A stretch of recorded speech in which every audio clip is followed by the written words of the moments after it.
Today Abang Boy said that after 2 round field by Coach Amy, dia said that dia tak penat langsung. So mungkin kita perlukan intensif sikit.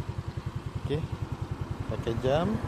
Dia try tengok ada satu bukit which is we found that the bukit mungkin boleh bagi a bit training for dia punya leg and muscle and then dia punya fitness. Let's go. Awak tekan ni bang, awak tekan sendiri. Kenapa?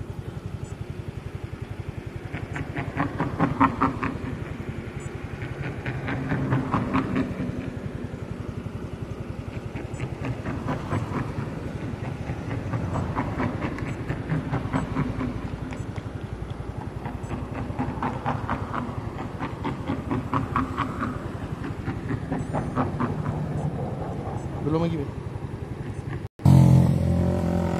Lagi sekali. Lagi sekali. Okay, go. Jogging cepat.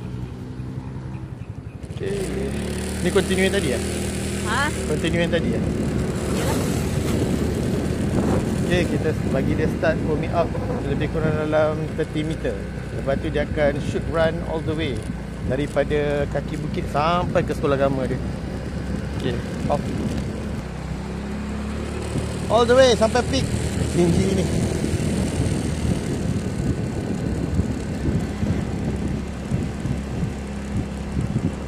All the way sampai peak. Push, push, push, push, push. You can do it bang. You. Hey, you slow down ni. Laju lagi, laju lagi. Try, push lagi. You slow down ni, laju lagi. Slow down. No. Push lagi. Sampai depan tu baru slow down. Push. Tak ada kereta sekarang. Boleh, lagi laju. Lari dia, kaki dia cantik lah.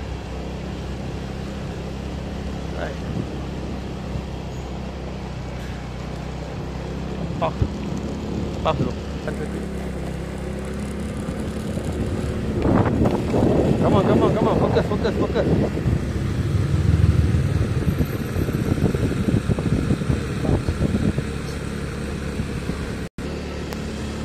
Okay boy, lagi berapa meter je. Betul-betul laju boy. Sampai roundabout tu. Pusing roundabout. Lagi berapa meter. Badan kena tegak lari. Tangan tu swing lagi. Laju lagi. Okay, sekarang dah jalan flat. You push terus sampai ke abang punya sekolah. Laju lagi.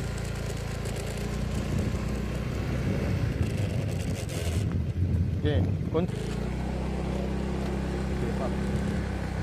swing your arm. Lagi. Don't stop sampai simpang.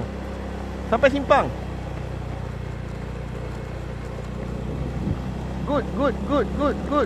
Maintain your pace. Ingat macam mana Haris lari. You boleh follow dia kan. Lagi. Okay, lagi sikit nak sampai sekolah agama. Masuk kiri, slow down a bit.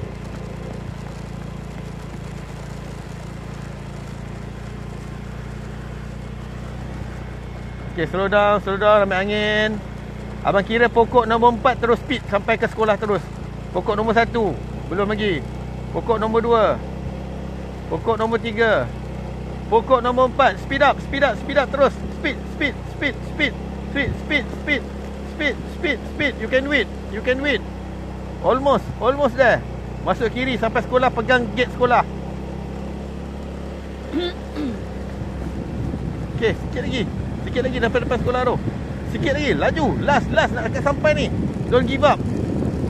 Okay, jom kita race. 1, 2, 3.